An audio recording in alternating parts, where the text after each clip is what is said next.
Hello friends, welcome back to my channel. आज मैं बात करने वाली हूँ 1993 में रिलीज हुई मूवी होकस पोकस के बारे में।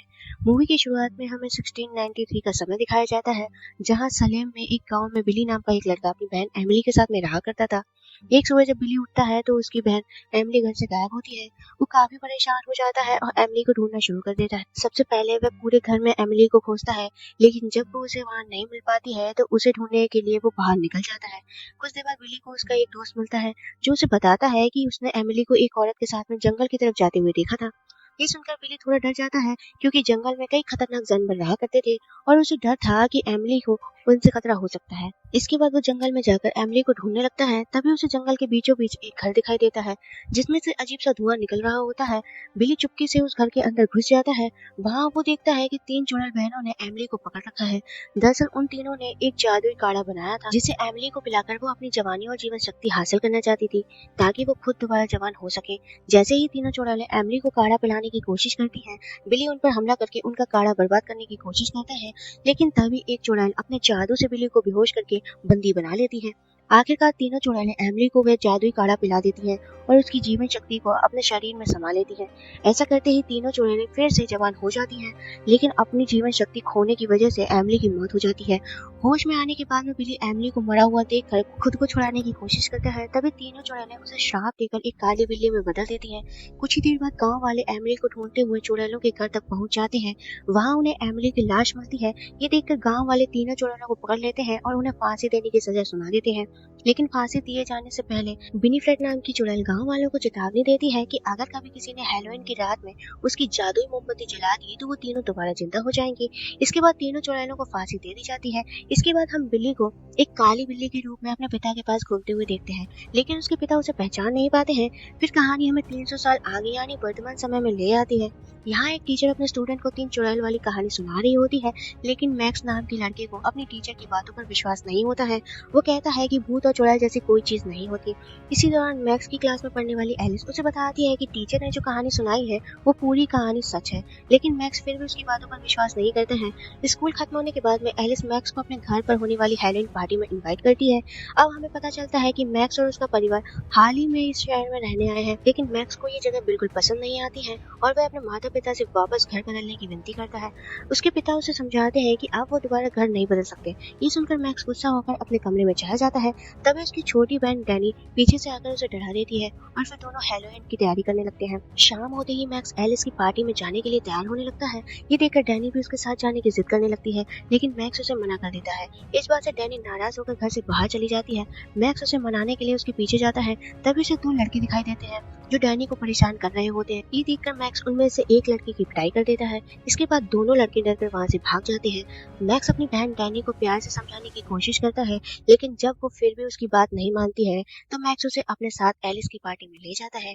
अब हम मैक्स और डैनी को एलिस के घर जाते हुए देखते हैं। एलिस मैक्स को देखकर काफी खुश हो जाती है और दोनों का स्वागत करती है। इसके बाद मैक्स और एलिस आपस में बातें करने लगते हैं।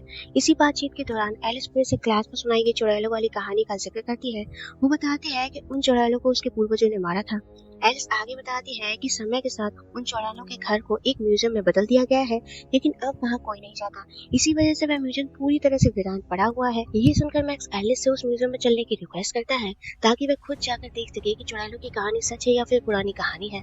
चुड़ैल सच में होती है या नहीं, ये जानने के लिए मैक्स, एलिस और डैनी उसी पुराने घर में पहुंचते हैं।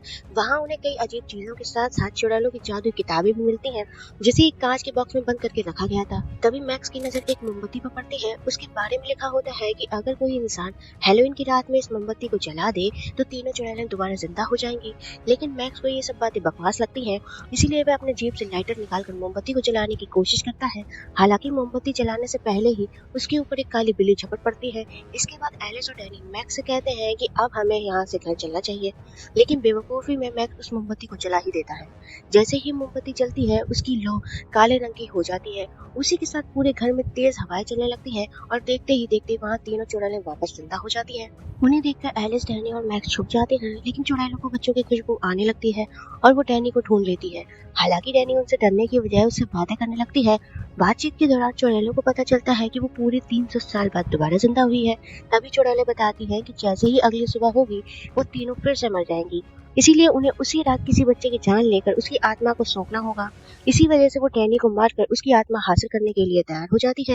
लेकिन मैक्स भी अपनी बहन को बचाने के लिए चुड़ैलों का सामना करने लगता है। वह जादुई किताब एलिस को दे देता है और डैनी को लेकर वहाँ से भागने की कोशिश करता है। इस दौरान विनीफ्रेड मैक्स पर कई बार जादू करने की कोशिश करती है, लेकिन एलिस और डैनी बहादुरी से चुड़ैलों का सामना करते हुए मैक्स को बचाकर वहाँ से भागने लगते हैं। भागते समय मैक्स घर में रुक जाता है और वहाँ लगे पाइप खोल देता है, जिससे पूरे घर में पानी भरने लगता है। पानी देखकर चुड़ैलों को लगता है कि मैक्स कोई बहुत शक्तिशाली जादूगर है, इसीलिए तीनों चुड़ैलें डरकर वहाँ से भाग जाती हैं। घर से बाहर निकलते समय मैक्स का पैर फिसल जाता है और वह जमीन पर गिर पड़ता है। तभी उसके सामने वही काली बिल्ली आकर इंसानों की तरह उससे बातें करने लगती है। ये देखकर मैक्स पूरी तरह हैरान रह जाता है। अब हमें पता चलता है कि वो काली बिल्ली और कोई नहीं बल्कि बिली बटन्स है, जिसे 300 साल पहले चुड़ैलों ने श्राप देकर बिल्ली बना दिया था।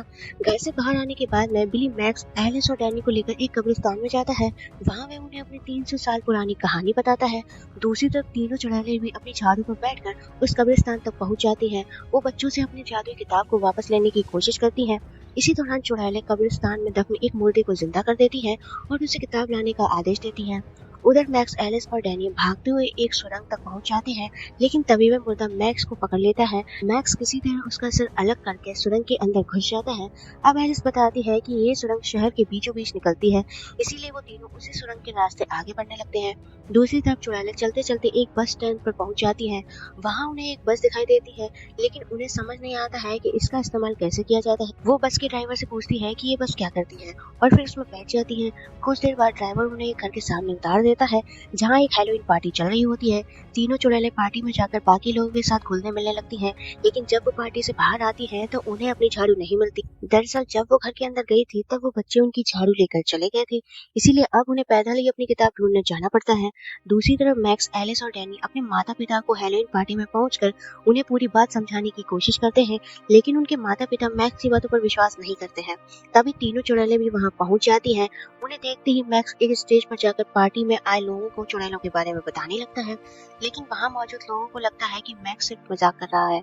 इसके बाद चुड़ैलों में से एक स्टेज पर आती है और ऐसा माहौल बना जाती है कि तीनों चुड़ैलें बाकी लोगों के साथ गाने और नाचने लगते हैं। इसी दौरान मैक्स, एलिस और डैनी को वहाँ से भागने का मौका मिल जाता है और वो भागकर अपने स्कूल पहुंच जाते हैं।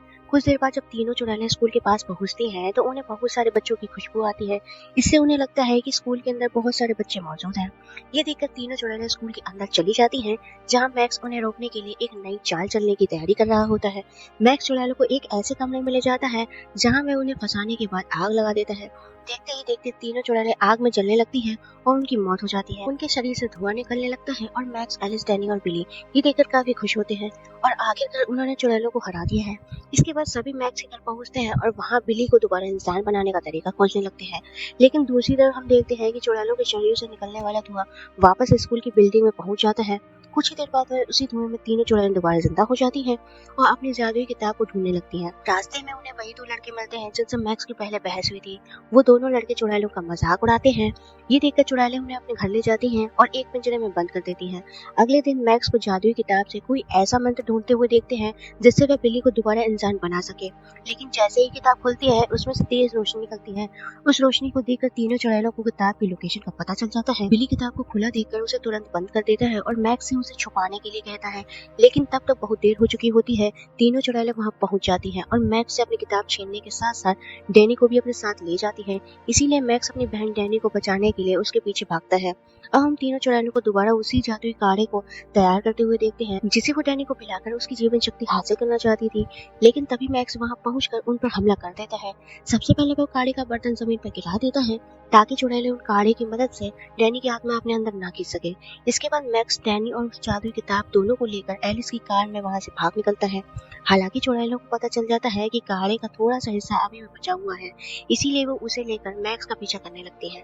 भागते हुए मैक्स, एलिस, डैनी और बिली वापस कब्रिस्तान में पहुंच जाते हैं। वहां वही जिंदा किया गया मुर्दा मैक्स को पकड़ लेता है। विनीफ्रेड उसे आदेश देती है कि वह मैक्स को मार दे, लेकिन वह मुर्दा अपने हाथों में मौजूद चाकू से अपने सिले हुए मुंह को खोल देता है और विनीफ्रेड को भला बुरा कहने लगता है। दरअसल विनीफ्रेड ने ही 300 साल पहले उसके मुंह को सिल दिया था, इसीलिए वह विनीफ्रेड का साथ छोड़कर मैक्स की मदद करने लगता है। इसी बीच विनीफ्रेड मैक्स को पकड़ लेती है और उसे काढ़ा पिलाने की कोशिश करती है। बिली उसे बचाने के लिए विनीफ्रेड पर हमला करता है, जिससे उसके हाथों से काढ़े की शीशी गिर जाती है। मैक्स उस शीशी को हवा में ही पकड़ लेता है और खुद ही काढ़ा पी जाता है। उसे पता था कि अगर उसने ऐसा नहीं किया तो बेनिफिट डैनी को मारकर उसकी आत्मा अपने अंदर समा लेगी। इसीलिए मैक्स खुद काढ़ा पी लेता है ताकि बेनिफिट उसकी आत्मा लेने में लग जाए और डैनी को बचाने का मौका मिल सके। और बिल्कुल ऐसा ही होता है। बेनिफिट मैक्स की आत्मा को अपने शरीर में खींचने लगती है, लेकिन तभी सुबह हो जाती है। सुबह की पहली किरण पड़ते ही तीनों चुड़ैलें कमजोर पड़ने लगती हैं और कुछ ही पलों में नष्ट होकर हमेशा के लिए मर जाती हैं। इसके बाद हम बिली की आत्मा को देखते हैं जो चुड़ैलों के मरने के बाद उसके श्राप से मुक्त हो चुका होता है। वहीं उसकी बहन एमिली की आत्मा भी दिखाई देती है जो इतने वर्षों से चुड़ैलों के श्राप की वजह से उसके नियंत्रण में थी। अब दोनों की आत्माएं मुक्त हो जाती हैं और वो कब्रिस्तान में आगे की दुनिया की ओर चले जाते हैं। मूवी के आखिरी सीन में हमें वही जादुई किताब दिखाई जाती है। सब कुछ खत्म होने के बाद अचानक वह किताब अपनी आंखें खोल लेती है और इसी रहस्यमय सीन के साथ में ये मूवी यहीं पे खत्म हो जाती है।